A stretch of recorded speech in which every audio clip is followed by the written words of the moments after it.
இன்னைக்கு நம்ம பார்க்க போற செலிபிரிட்டி எதிர்நீச்சல் சீரியலோட பார்கவி, அதாவது ராஜஸ்ரீ. இவங்கள பத்தி தான் இந்த வீடியோல பார்க்க போறோம். இவங்கள பத்தி பார்க்கறதுக்கு முன்னாடி இதுவரைக்கும் யாரெல்லாம் நம்ம சேனலை சப்ஸ்கிரைப் பண்ணலையோ அவங்க எல்லாரும் மறக்காம சப்ஸ்கிரைப் பண்ணிடுங்க. வாங்க வீடியோக்குள்ள போலாம். நடிகை ராஜஸ்ரீ ஒரு டாப் இன்ஸ்டாகிராம் மாடல் அப்படின்னே சொல்லலாம். இவங்களோட ப்ரொஃபைல் ஓபன் பண்ணாலே எக்கச்சக்கமா இவங்க மாடலிங் பண்ண போட்டோகிராஃப்ஸ் தாங்க இருக்கு. எல்லாத்துலயுமே அவ்வளவு அழகா இருக்காங்க. ராஜஸ்ரீ அவங்க பிறந்தது வளர்ந்தது எல்லாமே சென்னை அப்படின்னு சொல்லப்படுது. இவங்க டேட் ஆஃப் பர்த் பாத்தீங்கன்னா மார்ச் 20 அப்படின்னு சொல்றாங்க. எதிர்நீச்சல்ல பார்கவியா வரவங்களோட ஒரிஜினல் பேர் ராஜஸ்ரீ. இவங்களோட இன்ஸ்டாகிராம் ப்ரொஃபைல் பார்க்கும் போதே நமக்கு தெரியுது மாடலிங் தான் பயங்கரமா பண்ணுவாங்க போல இருக்கு. இவங்களோட கெரியரே அப்படிதான. ரொம்ப சின்ன வயசுல இவங்க வந்து இந்த கெரியரை ஸ்டார்ட் பண்ணிட்டாங்க அப்படின்னே சொல்லலாம். பலவிதமான இவங்க வந்து மாடலிங் வந்து பண்ணிருக்காங்க. எக்கச்சக்கமான. அதுல வந்து பேர் சொல்ற மாதிரி இந்த ஃபேமஸ் கோல்ட் ஜுவல் ஷாப்பான தங்கமயில், பீமா கோல்ட், இது எல்லாத்துக்குமே வந்து இவங்க மாடலா இருக்காங்க. அதையும் தாண்டி நிறைய போட்டோகிராஃபர்ஸ், மேக்கப் ஆர்டிஸ்ட், இவங்க எல்லாத்து கூடயுமே டிஃப்ரெண்ட் கைண்ட் ஆஃப் வந்து போட்டோ ஷூட் பண்ணிருக்காங்க. இவங்க வந்து இன்ஸ்டாகிராம் வைரல் மாடலா கடந்த 2 வருஷங்கள் தான் இருக்காங்க அப்படின்னே சொல்லலாம். 2024ல தான் ஹை பீக்ல வந்து இவங்களுக்கு போது 10,000 இருந்த ஃபாலோவர் 43,000 ஆகுது. அப்படியே இப்ப பாத்தீங்க அப்படின்னா 1,00,000 ஃபாலோவர்ஸ் வந்து வச்சிருக்காங்க. எதிர்நீச்சல் சீரியலுக்கான ஆடிஷன் வந்து போயிட்டு இருக்கு. தர்சனுக்கு ஜோடியா ஒருத்தவங்களை தேடணும். எதிர்நீச்சலோட கான்செப்ட் அவருக்கு ஏத்த வயசுலயே அவருக்கு ஏத்த ஹைட் பார்க்கணும் அப்படிங்கிற மாதிரி ஆடிஷன் போயிட்டு இருக்கு. கிட்டத்தட்ட 100க்கு மேற்பட்டவங்க வந்து இந்த ஆடிஷன்ல கலந்துக்கறாங்க. அவங்க எல்லாரையுமே கீழே தள்ளிட்டு நம்ம பார்கவி தான் செலக்ட் ஆகுறாங்க. அதாவது அந்த பார்கவி கதாபாத்திரத்துக்கு ராஜஸ்ரீ தான் வந்து செலக்ட் ஆகிருக்காங்க அப்படின்னே சொல்லலாம்.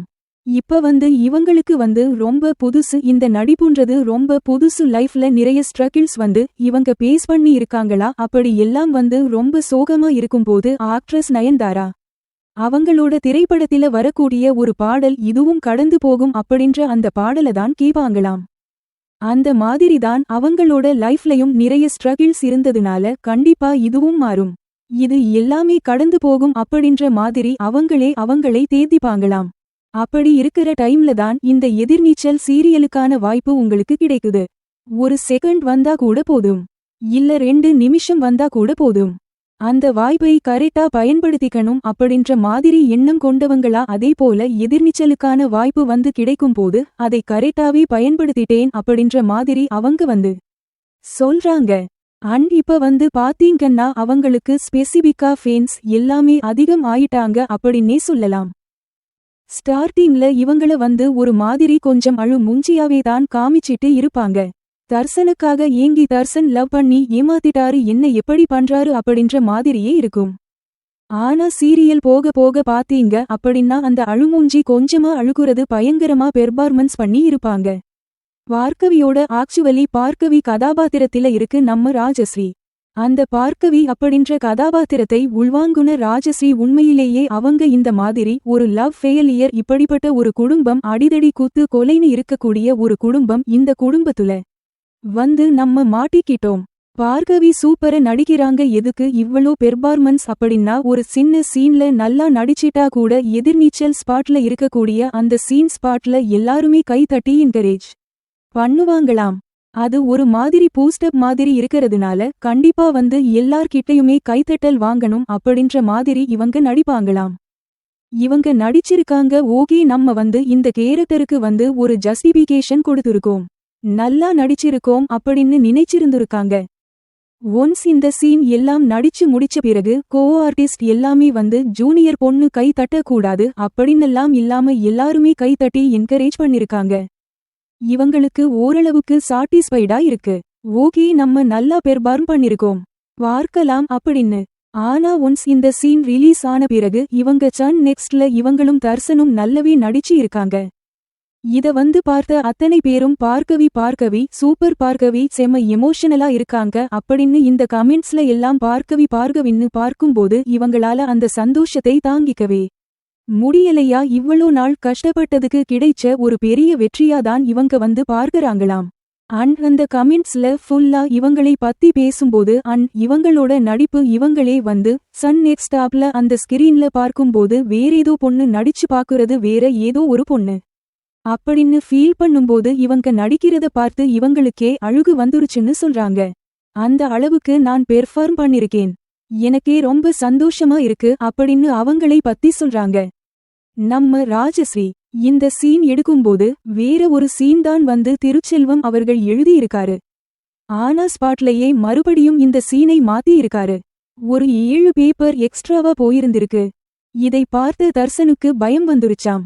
அச்சச்சோ, சீன் இதுதான் தெரியும், ஆனா இன்னும் இவரு இவ்வளோ பெருசா எழுதுறாரு, எப்படி நடிக்க போறோம்னு தெரியலையே அப்படின்னுட்டு. உண்மையிலேயே பாத்தீங்கன்னா அந்த சீன்ல தர்சனும் வந்து செம்மையா ஸ்கோர் பண்ணிருப்பாரு, பயங்கரமா நடிச்சிருப்பாரு. 2 பேருமே ஒருத்தருக்கு ஒருத்தர் விட்டு கொடுக்காம ஒரு பக்கம் தர்சன் பெர்ஃபார்ம் பண்ண இன்னொரு பக்கம் பார்கவி பெர்ஃபார்ம் பண்ண இப்படிதான் இவங்களோட பெர்ஃபார்மன்ஸ். ராஜஸ்ரீய முதல் பார்த்த உடனே ஓகே, நமக்கு வந்து ரொமான்ஸ் பண்றதுக்கு ஒரு பேர் வந்திருக்காங்கப்பா அப்படின்ற மாதிரிதான் நடிச்சிருந்திருக்காங்க. ஆனா இந்த அப்பா இருந்த சீன்ல ராஜஸ்ரீ அவர்கள் பார்கவியா நடிச்சத பார்த்து தர்சனே வந்து ஆடி போயிட்டாராம். என்னப்பா இந்த பொண்ணு இப்படி நடிக்கிறாங்க, பயங்கரமா நடிக்கிறாங்க அப்படின்ற மாதிரி தர்சன் மட்டும் இல்லாம இந்த செட்ல இருக்கிற எல்லாருமே வந்து பாராட்டி இருக்காங்க.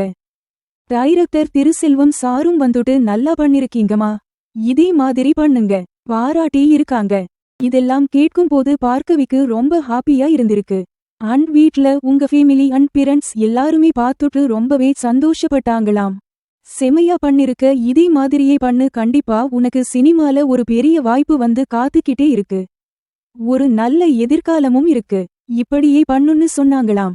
அவங்களோட ஃபேமிலிக்கு ரொம்பவே பெருமை ஜாஸ்தியா எல்லாருக்குமே இந்த சன் டிவி லிங்க் வந்து அனுப்பிவிட்டு பாருங்க, எங்க வீட்டு பொண்ணு எப்படி நடிச்சிருக்கு பாருங்க அப்படின்ற மாதிரிலாம் சொல்லி சந்தோஷப்பட்டதா நம்ம பார்கவி அப்படின்ற ராஜஸ்ரீ வந்து சொல்லி சந்தோஷப்படுறாங்க. இந்த ஒரு விஷயத்துக்குதான் வந்து நான் ஆசைப்பட்டேன், அது வந்து நடந்துருச்சு அப்படின்ற மாதிரியே சொல்றாங்க. அண்ட் இதோட மட்டும் இல்லாம பார்கவி அவங்களோட பெர்ஃபார்மன்ஸ் எல்லாம் இன்னும் வரப்போற எபிசோட்ஸ்ல செம்ம ஹெவியா இருக்கும் அப்படின்ற மாதிரி சொல்றாங்க. கண்டிப்பா இவங்களுக்கு அடுத்தடுத்த வாய்ப்புகளும் வருதுக்கு நம்மளுடைய வாழ்த்துக்களை சொல்லிடுவோம். இதே மாதிரி பல செலிபிரிட்டி பயோகிராபி தெரிஞ்சுக்கிற நம்ம சேனலை மறக்காம சப்ஸ்கிரைப் பண்ணிடுங்க.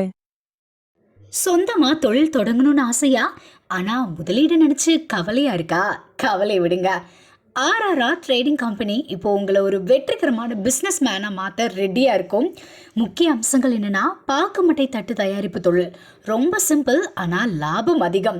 நாங்களே லோனும் அரேஞ்ச் பண்ணி தரோம். இதில் ஸ்பெஷல் என்னென்னா 25% 35% வரைக்கும் மானியமும் கிடைக்கும். உயர்தர மிஷின்ஸ் மற்றும் தரமான ரா மெட்டீரியல்ஸ் வருஷம் முழுக்க நாங்களே சப்ளை பண்ணிடுவோம். நீங்கள் தயாரிக்கிற தட்டுக்களை நாங்களே நேரடியாக வாங்கிக்கிறோம். வாழ்க்கையில் ஜெயிக்க இதுதான் சரியான நேரம். உடனே கால் பண்ணுங்க. தொடர்புக்கு 8015983336. ஆர்ஆர்ஆர் ட்ரேடிங் கம்பெனி, உங்கள் முன்னேற்றத்திற்கு எங்களது கரம்.